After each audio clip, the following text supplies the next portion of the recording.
Hi guys, and welcome back to the Secret Sanctuary. I'm going to do something a bit different tonight. I've had a few requests for a tour of my statue room. Although I don't have a large collection, I'm happy to oblige. I've only been collecting for about 16 months, since the summer of 2015, when my first quarter scale was released, and that was Sideshow Batgirl. I've been looking at the Sideshow booth at Comic-Con in San Diego for years, but frankly it never occurred to me to buy a statue this large. I'm predominantly a comic book collector, mostly Golden Age comics, some Silver Age comics, but I never thought of buying a statue. I just admired them each year at Comic-Con. But when this came out, the portrait on this thing drew me in. I thought, that is Batgirl brought to life, and I had to have it. I just have the regular edition. The X was sold out by the time I got to her, but that's okay. The X on this statue is not a great one. It's the same portrait with a different hairstyle. I prefer this hairstyle, so the regular is fine. But like I said, the portrait's great, the costume's awesome, the pose is wonderful. I love the posable cape and the small base, which allows me to position her with different statues, which I tend to do. I tend to move my statues around. Sometimes I'll have the girls together, sometimes I'll have it by theme as far as the Batman characters together or something like that. Next to her is my most recent acquisition, which is Samurai Batman. I've got a separate video review of Samurai Batman, which you haven't seen, take a look at. It goes into a lot of detail. But this is my favorite statue at the moment. Very detailed base, very unique base. Lots of variations in texture and color in the costume. Incredible options, 5 different portraits, swords, grapple guns, batarangs, the whole 9 yards. A great statue. Next to Samurai Batman, it's a statue many of you will recognize just from the base. It's the Sideshow comic book Batman PF. A lot of talk over the years about this one and some of the problems people have with it. Some think that the portrait is too dark, too much 5 o'clock shadow, but that doesn't bother me. I think it looks fine. And of course the infamous armpits, which this statue has, but it doesn't bother me again. Really, it doesn't. I don't expect Batman to have a expert tailor, although I guess maybe Alfred would qualify. But it's a great representation of the comic book Batman. He looks very badass. And for the price, it's one of the best bargains out there, especially with prices rising on statues. Below, I'll show you all 3 of these.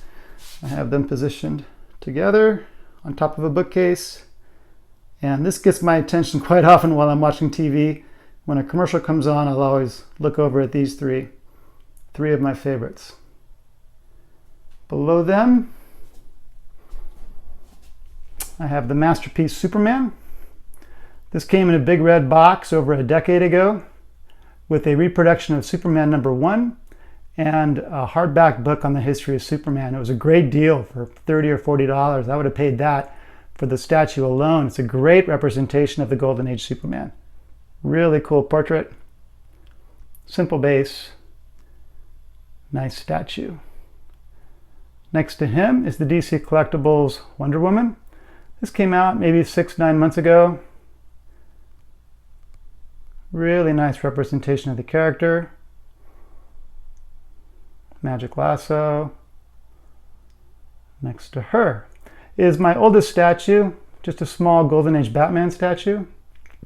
I've had this I feel like I've had it for 15 years.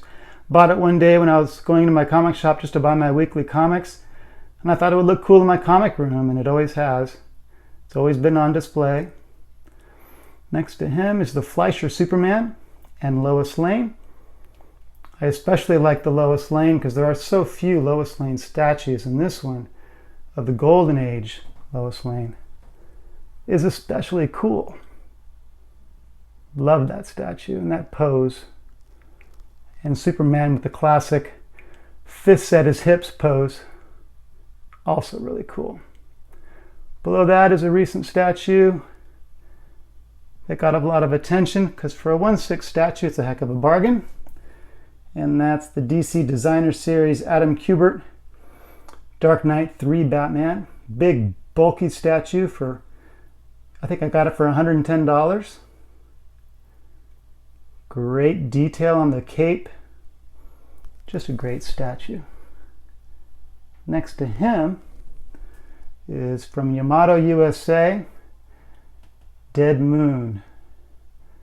This is the only statue I've ever purchased just because it's stone cold beautiful. I love that portrait. I haven't read Dead Moon. I think the stories first appeared in Heavy Metal magazine, and they've been collected into graphic novels. But I just love the costume, the tattoos, her portrait, and her hair. Just beautiful. Next to her is the DC Collectibles 1/6 scale Armored Batman. Another great deal at about $110 from Big Bad Toy Store. I don't feel like I need the 1/4 scale Armored Batman from Sideshow because this one does the trick. Very cool statue. And we'll come back up and move across the room to the Hulk comiquette. This is the first one from the first Avengers movie. I'm sorry, I said comiquette. I meant maquette. And you know what? I don't even think of this as a movie Hulk. I don't think of it as a Mark Ruffalo Hulk. To me, this is just a great representation of the character. This is the Hulk I grew up with. I think the first issue I bought of the Hulk was number 200 back in I'm going to show my age here, but 1976. And I've always loved the character. Along with the portrait, I think the musculature on this statue is awesome. The hands are huge. I like that he's wearing the ripped off or cut off pants as opposed to the spandex on the Age of Ultron statue. I wish the pants were purple, but that's okay. I never really understood why the Hulk wore purple pants anyway. Was that something that scientists did in the early 1960s? Were they all wearing purple pants? The base on this thing's huge, absolutely enormous, but very detailed and has a lot of nice aspects to it.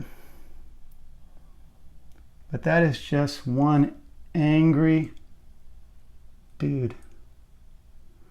Below him, you might have caught a glimpse of Ant-Man riding a bullet, as he did in one scene in that movie.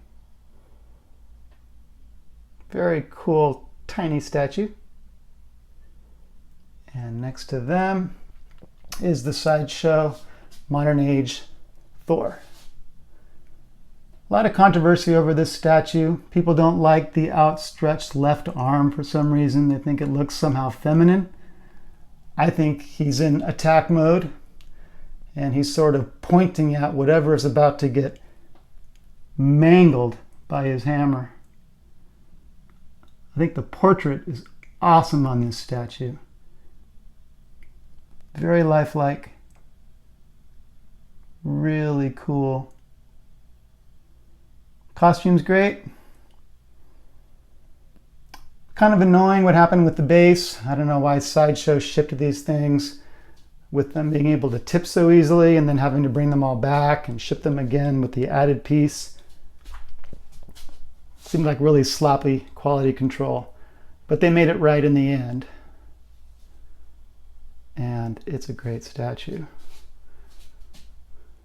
even with the outstretched hand. Next to Thor is the Blitzway Rocky II with an amazing portrait by K.A. Kim a very talented sculptor who I met in San Diego at Comic-Con this year. Very nice lady, very talented. People talk about how great this portrait is. I think they're right, but not as much attention gets paid to Butkus, who also has a great portrait. Love that mug.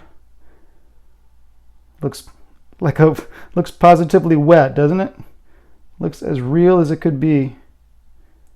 The base on this thing is huge, much bigger than I expected. It's actually slightly bigger than the bookcase I have it on, but only by maybe a quarter of an inch, eighth of an inch. Really nice statue. And he enjoys spending time right next to Power Girl. I have the exclusive for Power Girl, but I prefer the regular portrait as shown here. She looks more badass, I think, with this portrait. The other one's more cutesy, I think.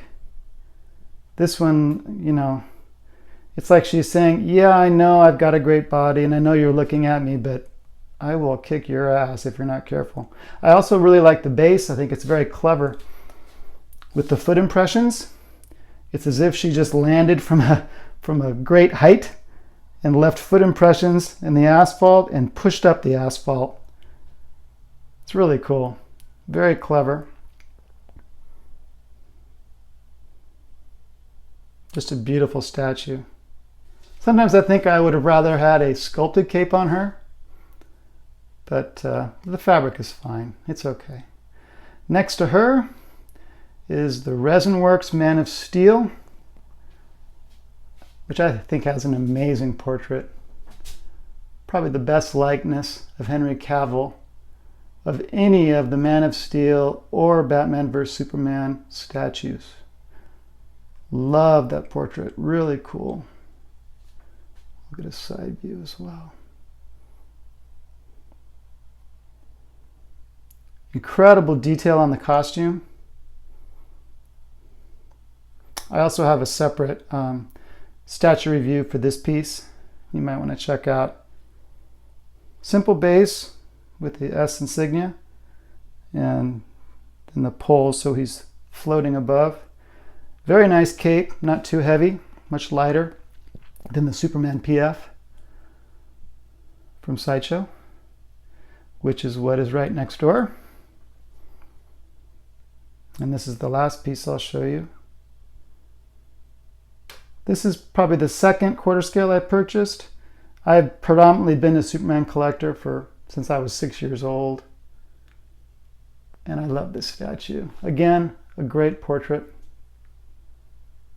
And these days, this is a bargain. This is a big statue, just like the Batman PF is. And at $3.99, it's hard to get that good a deal anymore on a quarter scale statue. The base is fairly simple, maybe not terribly imaginative, but it works. Love that statue. Really cool. So that's all I have so far. I'll back up and show you how all these look together. Later this week or early next, I'll be getting the Kingdom Come statue, and I'll do a review of that. I'm also going to do an unboxing video for a couple of Golden Age comics I have coming from the most recent Comic Connect auction. A couple of really nice Golden Age actions that you guys might like to see. So that's the video for tonight. If you enjoyed it, please like the video. Please subscribe to my channel. And thanks for taking a look, guys. Have a good day.